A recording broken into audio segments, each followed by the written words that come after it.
Good morning, everybody. Good morning, Peter. It is Saturday, January 21st, 2023. It is time for morning devotions. We're going to pick up our reading this morning in Exodus chapter 26. Exodus chapter 26, reading out of the Legacy Standard Bible, the LSB. If you do not have your own copy of that translation, and you're on your computer, simply open up the second window. Keep this one open. Morning, Maria. Open up a second window, and in the search bar at the top, type read, read.lsbible.org, read.lsbible.org. When that page opens, type Exodus 26 in the search window, and that'll bring up the text. Follow along as we read. And when you get to the end of the chapter, the bottom of the page, just click on the right arrow. That'll move you right on to chapter 22. Yeah, Robert, I saw your post on Facebook.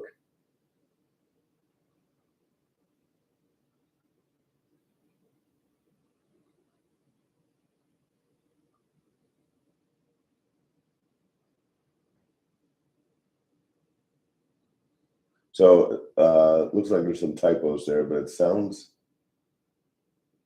like she wants to save her seventh, doesn't want to kill her seventh. Praise God. Leah, good morning.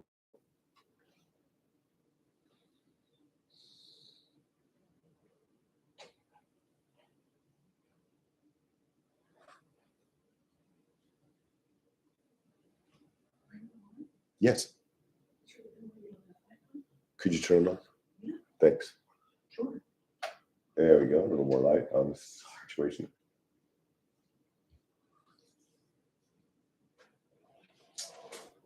So, as always, a reminder to hit that like button. Would appreciate that. And if you're not already logged in, or if you're not already subscribed, go ahead and do that so you can receive notifications for morning devotions and other videos. Praise God, Robert. Glad she wants to save baby number 7.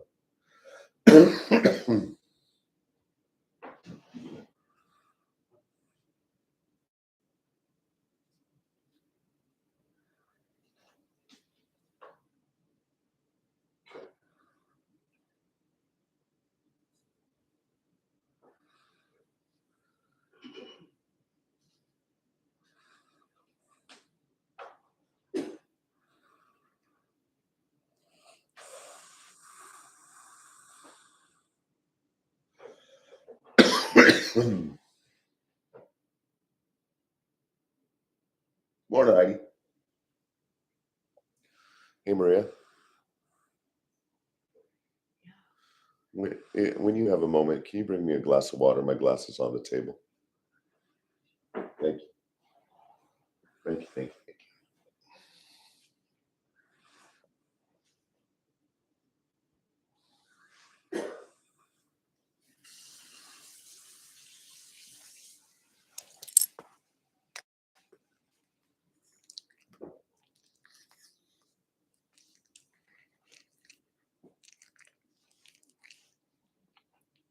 You're okay.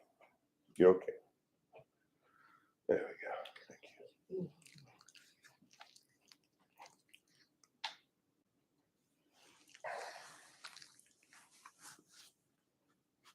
Yeah. Yeah. You're such a good girl. You're such a good girl. Yeah.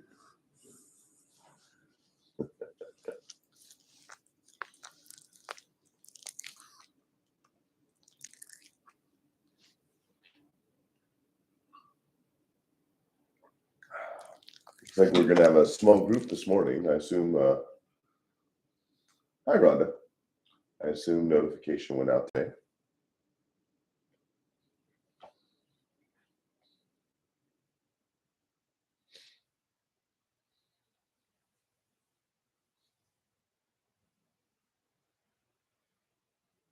Great.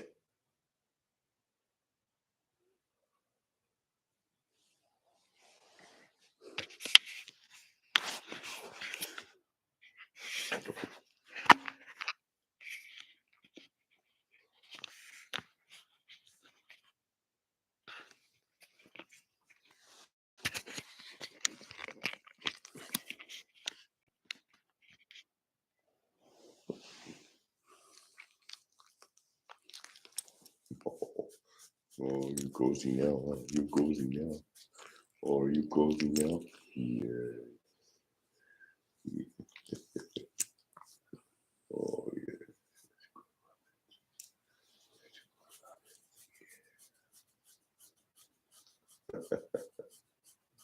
Roxy is quite a content little dog.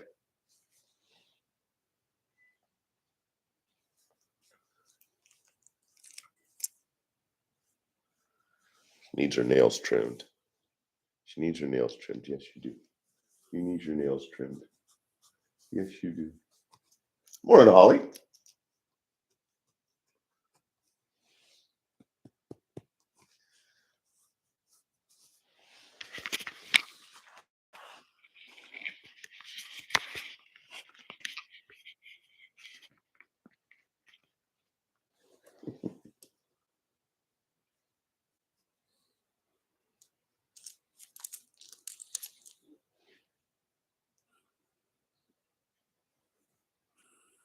Afternoon, Nathan.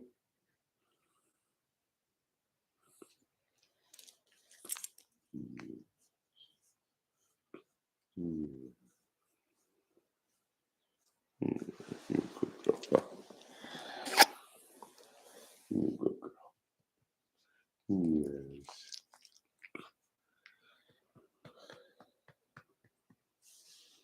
Thought it's been a while since you had a good long Roxy fix, so that's why we're upstairs today.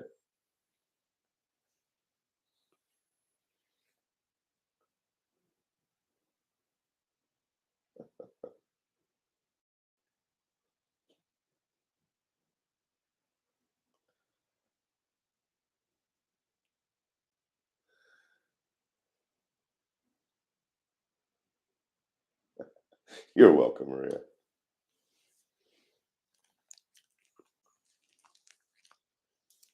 Rock, good morning.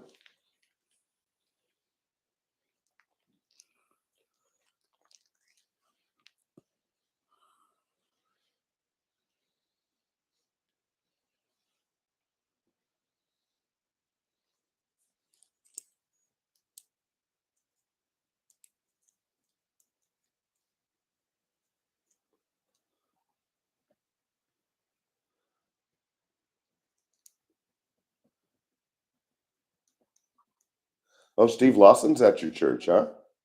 Oh, love Steve Lawson.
All right, Roxy. Okay.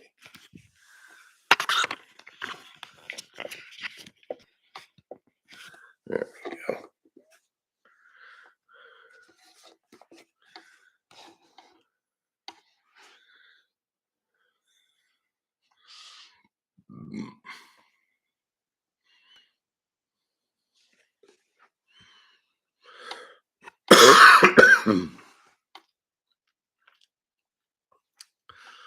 So, probably shared this before, but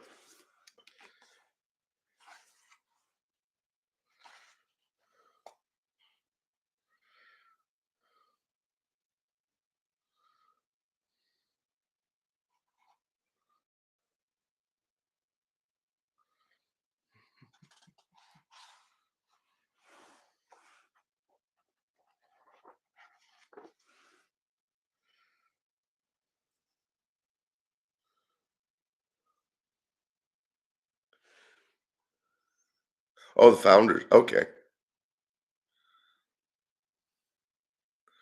Founders conference. Yeah, it's a good conference.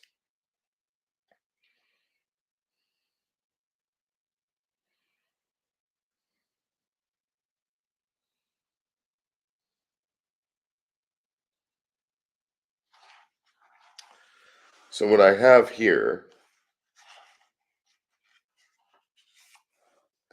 and I'm amazed at what good condition it's in.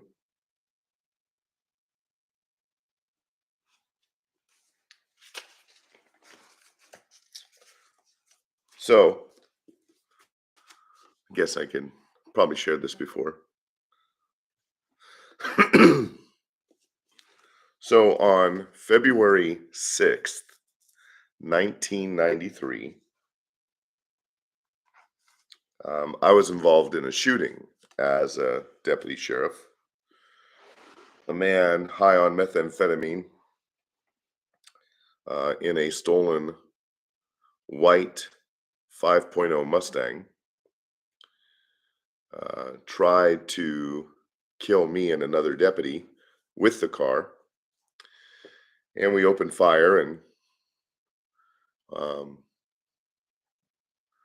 by God's grace, the man wasn't killed. In fact, wanted to fight after we were able finally to get him stopped and pull him out of the car. But that was quite a day. And on that on that same day, my eldest daughter Michelle was down at Children's Hospital in Los Angeles for um, a secondary surgery following that infection I told you about after her spinal surgery. She had to go in to have a PICC line removed. And so I had worked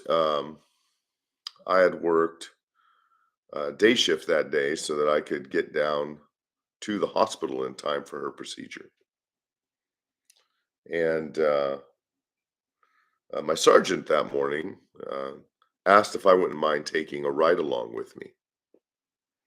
That is a civilian who rides with us in the car to see what life is like out on patrol. And I said, sure. She was a young lady attending attending the community college in town, and she was in a criminal justice class, administration of justice class, and as part of that class was required to do a ride along and write a report. So it was a Saturday. It was a Saturday, beautiful Saturday in February, warm, clear skies. But Saturday in our town, Saturday during the day in our town was relatively quiet. We had a couple of code 3 roles that were really exciting for her, but really didn't amount to much. And she hadn't asked me a dumb question all day, for which I was grateful. And a very pleasant young lady. And so the shift was over. We get to the gas pumps. I'm going to fill up the car with gas. Hey, James. I'm going to fill up the car with gas. And, I'm now in shifting my thinking now. I'm done with my shift. I'm going to go get changed and make the drive down to Los Angeles to be with my wife and my daughter for her procedure.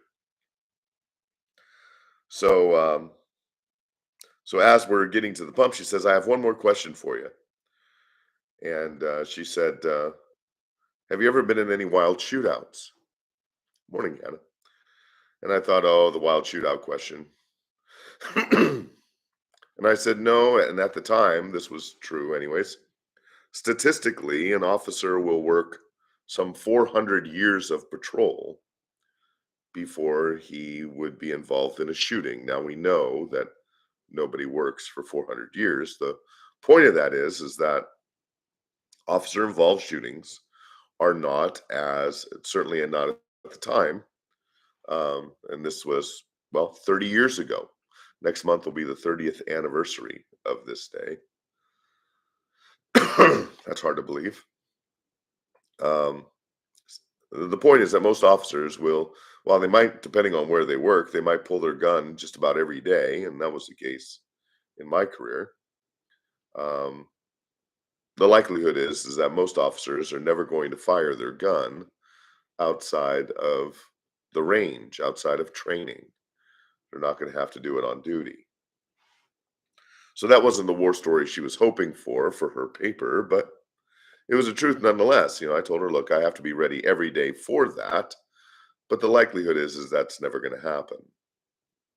So we said our goodbyes. Um, I got my bags and from my car and started making my way into the station.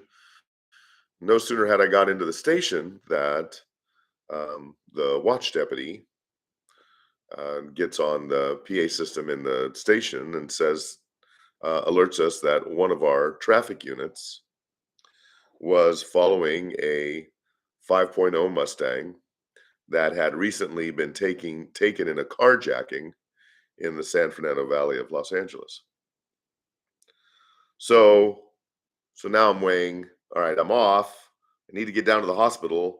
Deputy needs backup. This shouldn't take long. I'll do both. So along with several other deputies that were in the station, again, it was shift change. We all piled out, jumped into cars, sped off to where Brad Thompson, that was the name of the deputy who was um, following this person. Um, we caught up to him, and it took a few minutes to get to him. We caught up to him. There was probably a half a dozen or more patrol cars now behind him. I was, I don't know, second or third car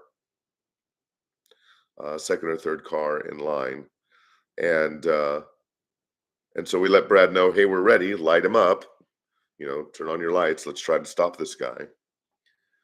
And so he did, and the guy immediately pulled into a horseshoe shaped um, uh, driveway for a business where we were now in an industrial area of Valencia, California. and and so we all start to jump out of our car. He opens his car door like he's going to get out, and then he slams the door and takes off. The chase is on. So now we're all bailing back into our cars, and now I find myself the first car in the pursuit. And we're chasing them through this industrial park, and I have the second unit behind me call the pursuit.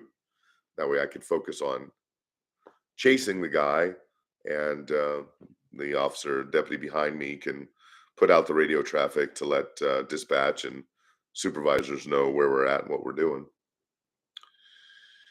And so obviously this guy didn't know where he was going. He ended up driving up what would be a dead end road. And at the end of that road is a heavily gated, heavily guarded, um, uh, top secret installation. And there were weapons contractors and things like that in this industrial park. Again, at the time, 30 years ago. And so we had nowhere to go. It was a single lane road, just a small road, not even a full size road, more like a service road. And so he gets to the end of the road, and um, to the right of the gate is this large dirt area. And so he pulls into that area. Meanwhile, we block the road. There's nowhere for this guy to go. And if you've ever trapped an animal in a cage, mouse, raccoon, possum, something, they don't like being in a cage. And so they're just bouncing all over the place trying to figure a way out. Well, that's what that 5.0 Mustang looked like to me. And so he's driving around, he's kicking up all kinds of dirt, we're screaming at the guy, stop, give up, you got nowhere to go. So eventually he does stop. And when the dust settles, a deputy by the name of Doug Schonborn, who would go on to be a sergeant up at Boise PD, he would move up that way and continue his law enforcement career up there. Doug somehow found himself just a couple of feet in front of the hood of the car. I'm, I don't know, 20 feet or so. It seemed like a lot longer.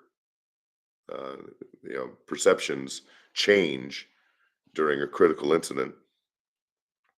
It seemed like much farther, but in reality, it turned out to be about 20 feet. I'm off the driver's side door of the car.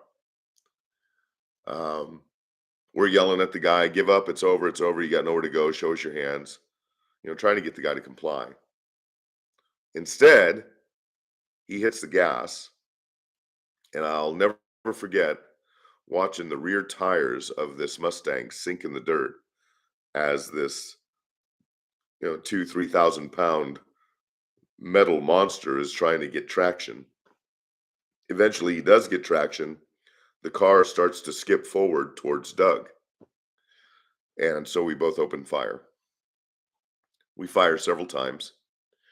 The driver, the suspect, um, realizing he's being fired upon, jerks his wheel hard to the left, spins the car, accelerates again, and now he's coming directly at me. And so I turn to face the car, and I realize I can't back up. There's a large electrical transformer behind me. And I remember continuing to fire.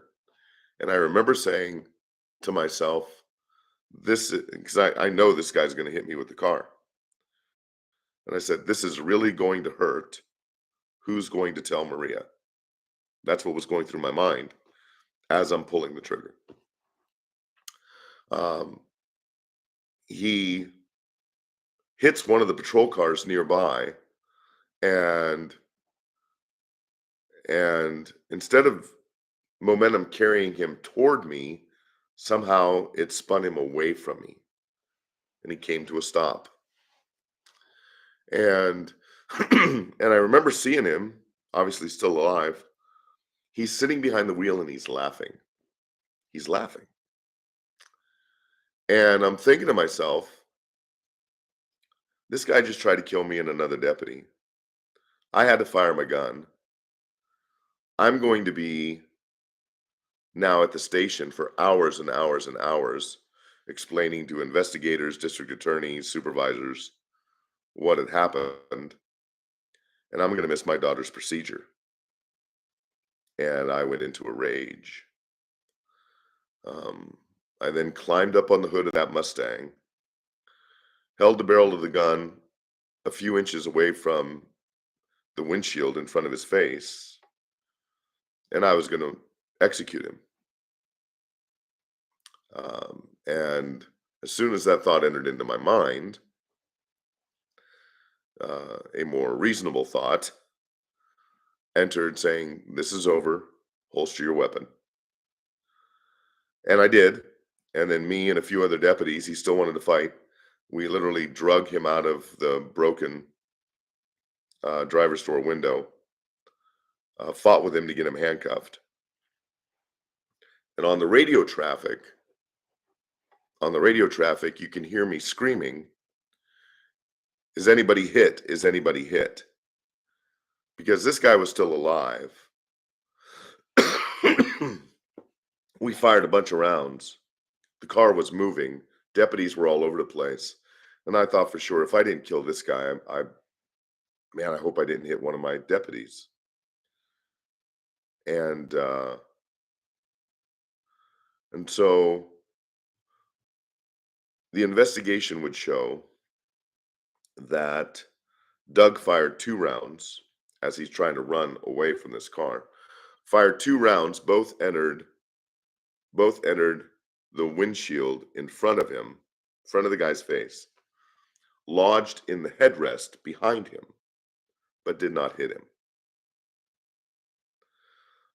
I fired, I believe it was 14 rounds. And I remember to this day, in my mind's eye, as I'm pulling the trigger, watching the first 2 rounds leave the barrel of my gun, travel downrange, and enter the car. Now, in reality, did I see that? No, probably not. But God has created the human mind in such a way as to be able to deal with critical incident stress in such a way that sometimes senses are heightened, sometimes senses are deadened, things speed up, things slow down. I remember never hearing the report, the bang of the gun, but I do remember hearing the click of the trigger. None of that makes sense. So they determined that my first couple of rounds took out both the driver's door and the passenger door windows. They determined that one of my rounds grazed the steering wheel. And then they found four of my bullets at his feet on the floorboard. The rounds entered the car and just, for whatever reason, dropped. So he wasn't hit. He was injured from the fight that ensued after, um, but he wasn't struck by any rounds. So what I just described to you, what I just took several minutes to describe to you, that portion from the time where we got to the end of the road and he was driving crazy, we determined to shoot. He lost control of the vehicle. I'm firing again. I climb up onto the hood. I don't execute him. We fight with him to get him handcuffed. All of that part of the story took place in 20 seconds. 20 seconds. So, um, so when you hear of an officer-involved shooting, I would encourage you to take a moment of pause, as those decisions are often made in split seconds. But yeah, that whole, again, from the end of the pursuit, him driving crazy, the shooting, fighting with him, getting him handcuffed, all of that took place in 20 seconds total. 20 seconds. So now it's all done. And now I've got to call my wife. It was 1993. Person who had a cell phone, and they were about the size of World War II walkie-talkies, was the sergeant. Um, so I got on the phone. I called Maria. No cell phones. So I called the hospital. I said, "Hey, this is Deputy Miano with the LA County Sheriff's Department. My wife and daughter are down there. I need to speak to her." "Well, I'm sorry, sir. I can't give anyone the phone. I've been involved in a shooting. Give her the phone." "Yes, sir." So she put me on the phone. "Hey, where are you?" Because I was late. I said, "Honey, I'm all right." Now, Maria knew that whenever I started a conversation from work with the words, "Honey, I'm all right," she knew that meant something very bad happened. And and so I explained to her that I was involved in a shooting, that I was okay, the suspect survived, and and I wouldn't make it down to the hospital, and we cried. So I share that story with you. Very memorable day in my life and the life of my family. I share that with you because because short days that followed.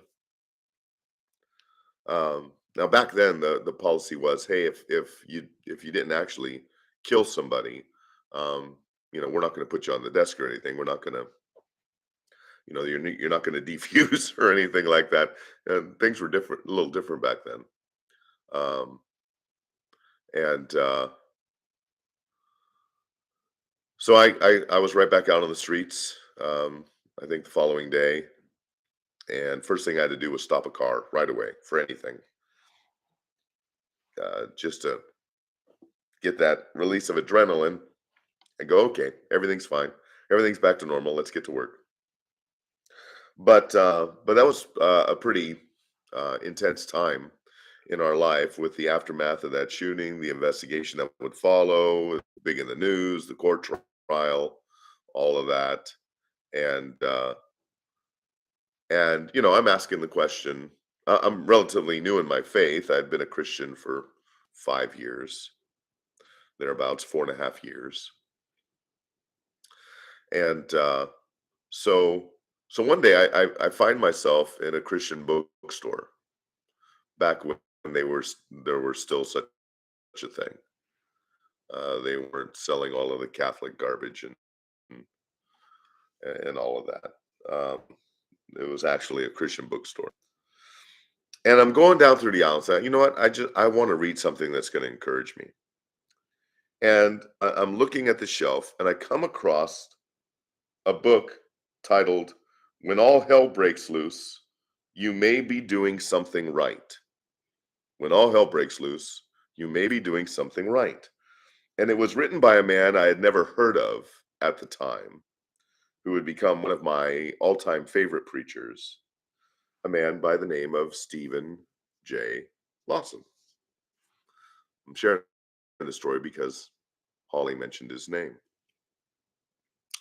In fact, he had three books, and this is the book I bought. This is the book I bought that day. This is a first edition. This was published in 1993, and I bought it in 1993.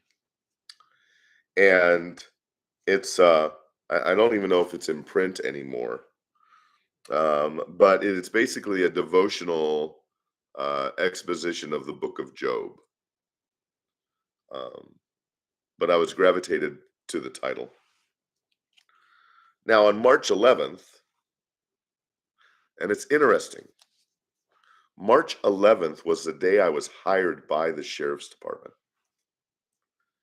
In March 11th of 2011, Steve Lawson was preaching at what was then the Master's College, now the Master's University, John MacArthur's University, and um, and so after he was done, I knew he was going to be there, and we lived in the same community as Master's University, so I thought, you know what, I'm gonna go get Steve Lawson to sign this book. In fact, I just opened it this morning, and I still have my notes from his chapel sermon that day at the Master's University. They were still in the book. They even dated it, and I know it from that day because it's dated March 11th, 2011. And so I went up and I introduced myself, and somehow, I don't know why, but he knew me. He knew of me, and was familiar with my street preaching ministry, and so he was kind enough to sign the book. He didn't have a lot of time, and there were a lot of people waiting to talk to him. And I just told him very quickly. I said, "Hey, I was a deputy sheriff, and I was involved in a shooting, and it was this book that brought me a lot of encouragement after that." So in the years that followed, I would see him a couple of times, at various conferences at Grace Community Church, and get to spend a couple of minutes talking to him. But Steve Lawson ministered to me 30 years ago in a very, very significant way. And it's interesting in God's providence that this would be the 30th anniversary coming up here in just a couple of weeks. And it just dawned on me today that the day I had him sign my book was the anniversary for the day I was hired by the sheriff's department, 2011. That would have been 24 years. That would have been the 24th anniversary of the day I was hired by the sheriff's department. So, yeah, Steve Lawson. When all hell breaks loose, you may be doing something right. And so uh, that title grabbed me, and the book ministered to me.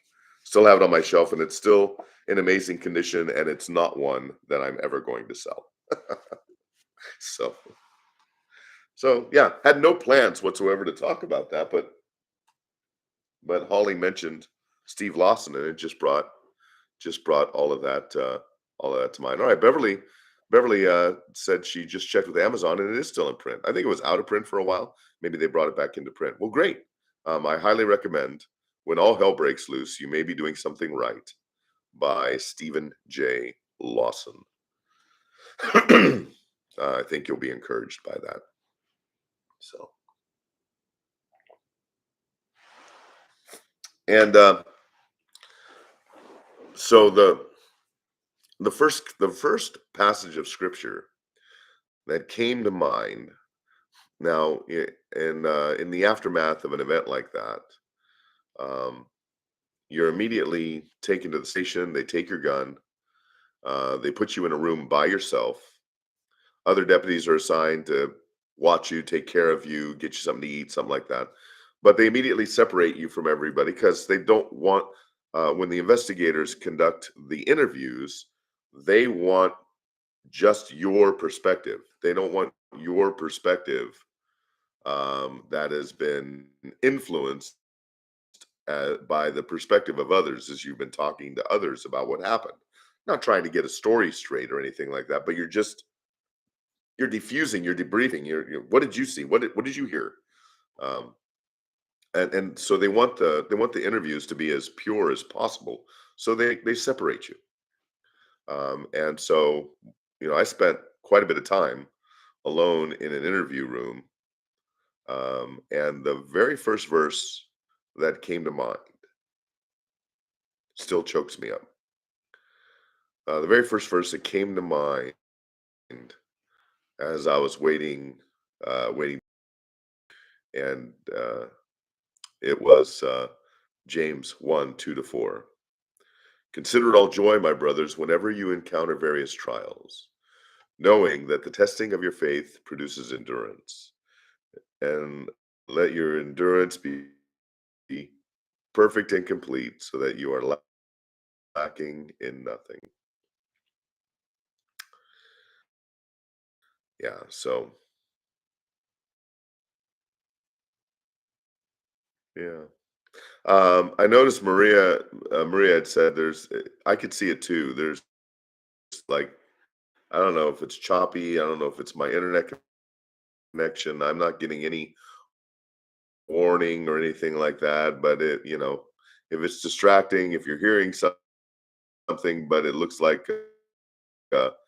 it looks like we're doing a very poor Japanese Godzilla movie knockoff, and the mouths aren't matching the word. Well, close your eyes. There's nothing I can do about it. I don't know. I don't know why that's happening. Is the audio okay though? Can you sound? Uh, can you hear the sound okay?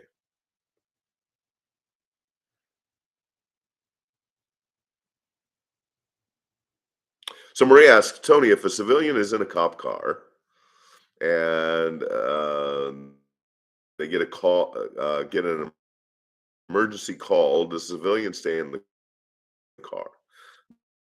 The civilian does whatever the deputy says, and so it was always my practice. I had a few people ride along with me over the years, and uh, and I gave them very specific instructions that everybody has to sign a waiver. Look, if you get killed, it's not on us. Um, it's more technical and legal jargon than that, but it's a release of liability. And um, so the person would do whatever I told them. If I said, get out of the car, go over there, that's what you do. Stay in the car, don't do anything. That's what you do.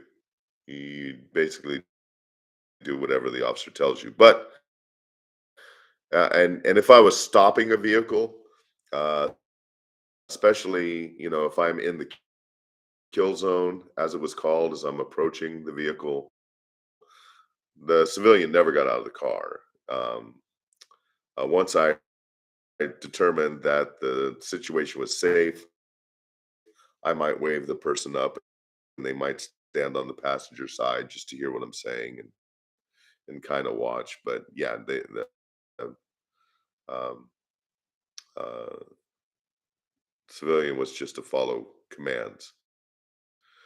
And I let the person know. I said, "Look, I'm going home tonight.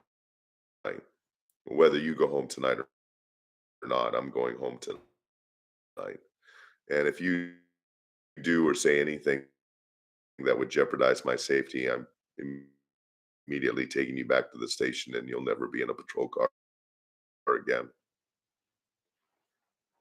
Because this was serious business. This was serious business. This was not Thunder Mountain at Disneyland. So, all right. Okay, I see that. Uh,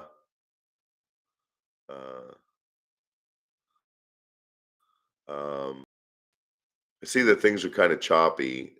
Can you hear me okay though? Sometimes even when the video is choppy, the audio is okay. Can you hear me okay? Because we're going to start reading now.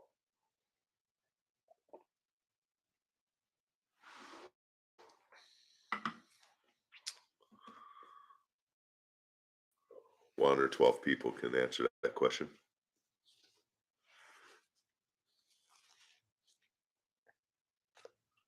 All right, no one's saying anything. All right, well, okay. So it is the 21st. We will read our morning devotion from Charles Spurgeon for January 21.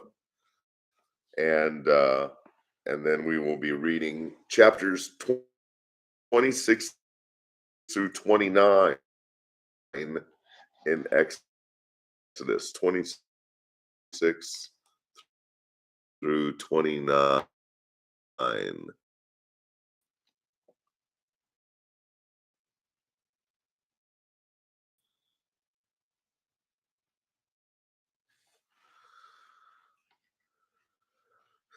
Well, a lot of that depends. Bill asks, when do they start approaching the passenger side of cars when they pulled over cars? Well, a lot of that depends on the particular training policies and procedures of any given department. And a lot of that depends on roadway condition. If you don't have an emergency lane, if you don't have a wide lane, um, and you don't want to get nailed by a car, then you approach on the passenger side. Uh, there are tactical advantages for doing that. I won't go into those, but there are tactical advantages for that. So, all right, enough story time. I don't know. I'm sure over the last 6+ years, I must have shared that story sometime along the way. But anyways, all right, let's begin our time in a word of prayer. Oh, I just saw a flash on my screen too. Yeah, something's up. Something's up either with my internet connection or with YouTube. So I apologize for all the glitching in the video. But so long as you can hear me, look at your Bible, close your eyes, so that you're not distracted while we read. All right, let's pray. Father, you are so good and gracious and kind. Your providence and sovereignty control everything. That story I described from almost 30 years ago now, every moment of that day was in your providence. There was not a moment of that out of control situation when you were not entirely and perfectly in control. Everything happened as, as you had determined it would happen.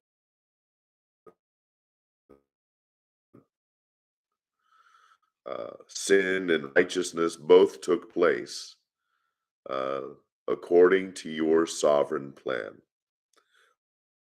with man being responsible for every part of his actions. And such as that was true 30 years ago, almost to the day, so it is true today and every day. You, you are king. You are the King of Kings. You are the Lord of Lords.